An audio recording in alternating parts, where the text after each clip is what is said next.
민주당 장경태 최고위원 연결이 되어 있습니다. 장경태 최고위원님 안녕하세요. 네, 안녕하세요. 장경태입니다. 예, 추석 잘 보내셨습니까? 네, 잘 보냈습니다. 예, 민주당은 어제 아예 그냥 추석 민심 기자회견을 열었더라고요. 민심을 어떻게 읽고 계십니까?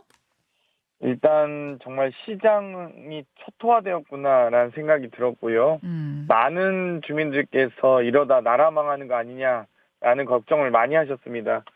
그 어느 때보다 점점 더 문 닫는 상가는 늘어가고 있고요. 예, 거리의 발길은 뜸합니다.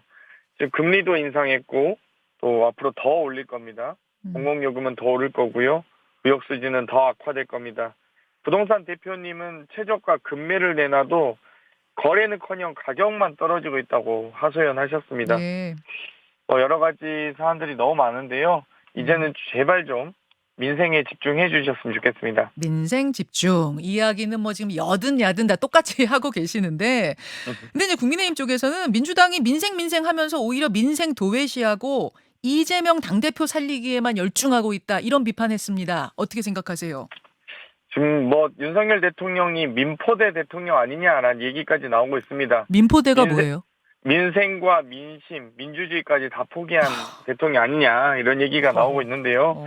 정말 뭐 예를 들면 최소한 우리가 서민 주머니는 좀 지키고 최소한 재벌 주머니만 배불리 채우는 행동들은 좀 지양해야 되지 않겠습니까? 노인 일자리, 청년 일자리 예산은 줄이고 소상공인 버팀목 지역화폐 예산 등은 또 없애버리고 여러 가지 이런 이 서민 안전망을 무너뜨리고 재벌 안전망만 촘촘하게 하는 게 아니냐라는 그런 여러 가지 이 의혹들이 있습니다. 의혹이 아니죠. 사실 여러 가지 주장들이 있는데요. 이 부분에 대해서 좀 더 겸허하게 윤석열 정부가 이 국정 운영에 무한 책임을 진 여당다운 모습, 또 이 국정 운영 책임진 대통령의 모습을 좀 보여주셨으면 좋겠습니다. 자, 이재명 대표가 이제 추석 직전에 허위사실 공표 혐의로 선거법 위반으로 기소가 됐는데, 어제 기자회견에서 사무총장이 이런 말씀하시더라고요. 칼로 흥한 자는 칼로 망한다. 이거는 어떤 의미로 해석하면 되겠습니까? 지금 무리하게 수사하고 있는데요. 예를 들면 이 출석 요구도 법원의 승인을 받지 않은 검찰이 임의로 제출하는 것인데 보통 그렇게 하더라도 보통 이 원내 제1당의 대표면 조율을 하거든요. 음, 그런데 뭐 조율 같은 것도 하지 않았는데 그렇게 긴급을 요한 사건이었냐라고 봤을 때 이미 국정감사장에서 했던 발언이나 뭐 이미 언론 인터뷰와의 공개된 방송 아니겠습니까? 예. 그렇기 때문에 이미 전혀 그런 이 상황도 아니었고요. 예를 음, 들면 새로운 의혹이 발견됐다거나 예. 혹은 뭐 결정적 단서가 확인됐을 때 음. 뭐 그럴 수 있다고 봅니다만 전혀 그런 상황이 아닌데 다들 이 뜬금없는 출석 요구에 대해서 과연 이 검찰의 이런 수사 방식에 동의하는 국민이 얼마나 될지 아마도 많은 국민들께서 지켜보고 계실 겁니다. 그러니까 칼로 흥한 자 칼로 망한다 이 얘기는 그러면은 지금 이제 정치 탄압을 받고 있고 뭐 보복을 받고 있고 그럼 이렇게 하다가 그러면은 국민의힘도 비슷한 상황이 될 거나 뭐 이런 의미로 해석하면 되나요? 뭐 이재명 대표만 언론 인터뷰한 것 아니지 않습니까? 예. 윤석열 대통령을 포함한 많은 여권 아. 관계자들이 인터뷰했습니다만 전혀 수사조차 하지 않고 있습니다. 이미 뭐 시민단체나 저희 민주당에서도 100여 건 이상의 고발이 있습니다만 여러 가지 그 혐의에 대해서 전혀 수사가 진행되고 있지 않고요. 예를 어. 들면 7만 8천 원 가지고도 130여 차례에 걸친 압수수색을 벌이면서 50억이 넘는 도이치모터스 주가 조작에 대한 녹취가 발견되었음에도 불구하고 수사는 음. 진행되지 않고 있다면 음. 과연 어떤 국민이 이 수사 과정이 공정하다 혹은 이 정치 탄압이 없다라고 생각하시겠습니까? 아, 그 부분에 대한 지적이었다. 해석이다. 그런 말씀. 지금 뭐 말씀을 하셨으니까 말입니다만 김건희 여사 특검법 일단 169명 전체 민주당 의원 명의로 발의가 됐는데 요거 진짜 끝까지 추진하는 건가요? 저는 검찰과 경찰이 제대로 된 수사를 한다면 뭐 좀 무마될 가능성이 있다고 봅니다만 음. 제가 보기엔 그럴 가능성이 좀 낮다고 보고요. 그렇기 때문에 제대로 된 수사를 하지 않고 또 많은 국민들께서 공정한 수사를 원하고 계시기 때문에 그 공정한 수사를 할 수 있는 특검의 설치는 결국 특검법밖에 없습니다. 그렇기 때문에 저는 뭐 가능성이 좀 높아지고 있다. 점점 우상향되고 있다고 생각합니다. 가능성이 높아지고 있다.